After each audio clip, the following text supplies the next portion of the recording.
and positive every day. But I know you have already done that. That's why I'm probably so positive and so loving today from the example that you have set. So before I continue to go on and keep shedding these tears, before we let Master Brown talk, we need to eat, because I know everybody's hungry. So we're going to go up there, we're going to let Master Brown go up first and get his plate. We're going to go up and help him out up there, and then we're going to eat, and then after that, we'll continue on. So thank you, everybody. It says, has worked to the best of his ability to uphold the highest standards of Wushu, that he has prepared himself physically, mentally, and spiritually in the way of the martial arts. In the spirit of Wushu, we recognize him to be a senior disciple of Wushu, of the Shaolin Wushu Academy. And I know last year we started talking about you guys as black belts that have been around since dirt, like Mr. Green, you know, Mr. Glover. Mr. Glover's the oldest. He's been around since I was like 17. Dang. Right, Mr. Glover? Dang. Yeah, it's not loud over there. Yeah, all right. Dang. He's been around That's since a dirt. long Mr. time. Talley also, all those guys. And it's time to separate the black belts now, because you guys are the disciples. You guys come out when we need you to come out to represent the school. Ms. Kimber was saying how a lot of times most of the senior guys are not here all the time, so sometimes the parents and the students don't see you, so they start thinking that the guys that are flipping and punching are the ones that are the true leaders, but that's not true. I know Mr. Green always said, I don't know why I come here. I just find my car, just drive me to the school, just to get beat up at 6 o'clock in the morning. But as I said before, it's your example. Is your maturity. There's a lot of things that you guys bring a certain part to the school. And Ms. Kimber was saying it today. It's just so awesome to see a lot of the adult black belts back in the school and being an example for the students. So as you guys conclude this, what, second phase of your cycle? It's your second cycle, right? This is my third in a row. Is it 2 or 3? Okay. This is my, I've been in black belt We testing know for that we're going to that level of making you guys see your disciples. That's that next level. And I think that exemplifies more than kicks and punches, because that's what I think, that's why Master Brown awarded me that certificate. And as I look back, and I think of the times coming up in the school, and receiving this title, I know, I know as a lost soul at one time, in the school, when I say a lost soul, somebody that was just so lost, didn't know where he was going, but yet I was egotistical.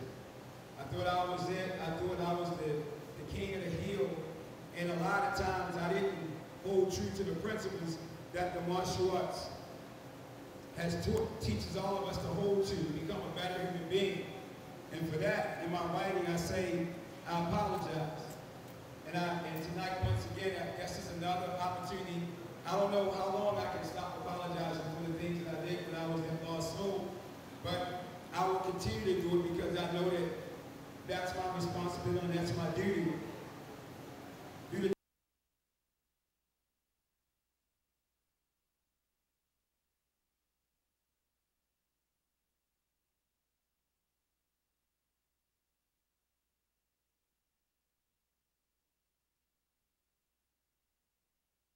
Disrespecting the school, for the times that I contribute to the loss of the Baltimore school, Master Brown still continued to smile at me. He still continued to accept me back in school.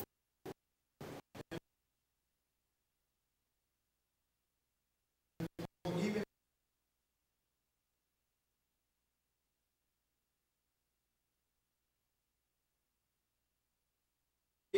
who just thought that competition was more important than a little kid. And I remember people used to always tell me that. They used to say, remember, when you stand in front of these kids, they begin to count on you and depend on you. And when you just walk away and leave them, you break their hearts. It's kind of hard to get them back in, because kids, the most precious thing that I realized today, that kids just want somebody to be there. Every time they show up, they want that same person to be there. When they're having a rough day, they want to be able to call on that person. Or when they're being selfish and a little egotistical, that person that stands in front of them, sometimes they want you to yell at them and say, drop down and give me 25 knuckle push-ups out there on the street on the concrete. I know it might seem like it's drastic, but they want that. And I realize that today as an instructor that that's very important because that's what Master Brown was for me. He never left my side. He was always there through all the bad and through all the good. So I say once again, I apologize for walking away on those times. I also think about the times when I was in hell, and I have to say that word because that's where I was when I made the mistake and I was incarcerated. And I remember coming out those prison doors and picking up the phone and calling Master Brown. And Master Brown answered the phone and he still welcomed me back with open arms. I mean, come on, man. That's something that Jesus would do. He would love you regardless of what. I mean, I have never in my life met a person that would continue to smile. I have never seen him have a sad face in all my life. I have never seen him get angry, mad, and frustrated after so many of us old black belts took advantage of our responsibilities and was living with our egos. I never seen Master Brown have an ego. I mean, come on. I think one of the things I tell people today, I want to be like when trouble is coming and trying to crush me, I can still smile and say, hey, I just got to accept it and keep going on. For me today, it's easy to say, but I never see Master Brown give up on it. I see him continue to be humble. That's what a Grand Master is about. That's what I think we all strive for. When you look at great people like Farrakhan, Malcolm, you look at President Obama, you can say all the things that you want to say to him, he's still humble. I mean, I know he's not a superhuman being, but if there was any trait, I think we as martial artists, any trait that we strive for is to be able to handle pressure with a smile and true humility. And I have seen Master Brown display that and show me that all my life. And once again, I say thank you for that, Master Brown.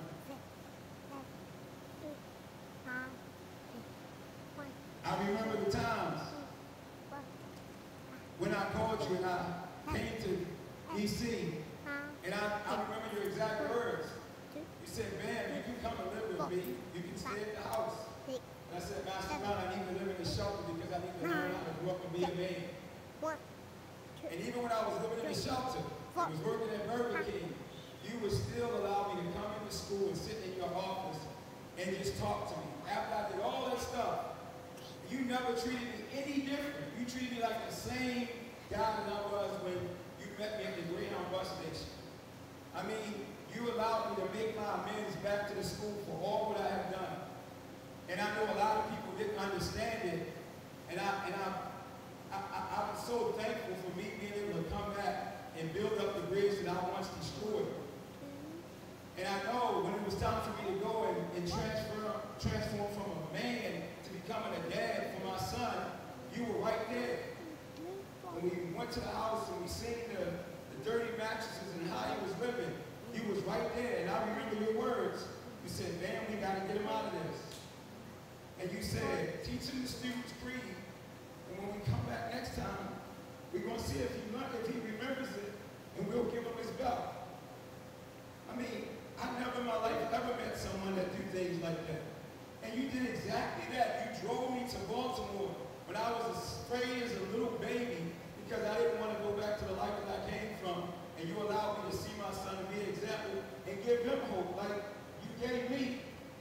I remember the days when we take our lunch breaks and we would see each other passing the movie theater and you and Miss Brown would be sitting back there because at 1 o'clock on Fridays, our getaway was a movie theater right across from the school. And I remember seeing South Central and you said, man, that's your story. Every time you thought about me, you said, that's your story. And when it was time for me to go and get Marco from the court system, you were right there for me. You were right there with lawyers and everything to help me. And you allowed me to bring my son to that school. And you allowed me to get an apartment. And you allowed me to become a man. That's what a martial artist is about. And that's what the example I try to set. And for that, I say thank you. I mean, I can't even find the words to show you how thankful I am for you just being such a strong example. I remember the time when you come into the projects, when I just was missing in action, and you walked up those drug-infested steps with a red Shaolin-Wushu jacket that had Shifu band, and you had a plaque that I had won for competition, and you walked through all the drug dealers and the drug fiends, and you to my house and you sat there and you promised my mother, who was alive, that you would never leave me. And you never left me. And you continued to smile. Even when you said that to her, you brightened up her life because she knew that her son was in good hands.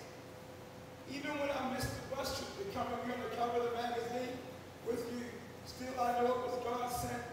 And I apologize because I don't know how God works, but I know that I needed to be there for my mom to die in my arms and give her last words, to be good, bad, bad.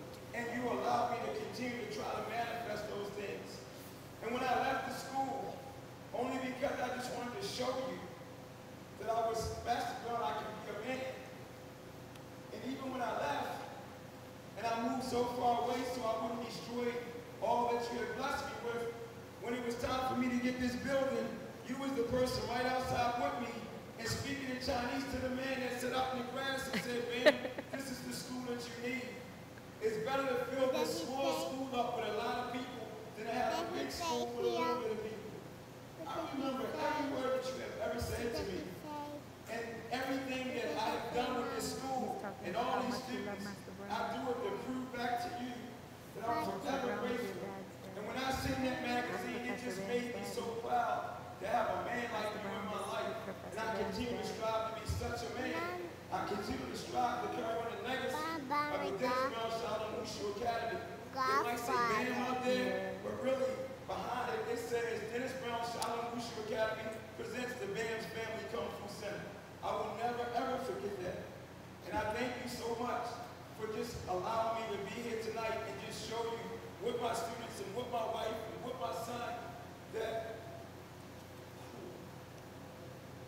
I never thought that all the bad things that I did at one time, I would then have to repeat the examples that you set for so many other people, even my own son. And I will never continue, I will never abandon that responsibility because I know you never did it to me.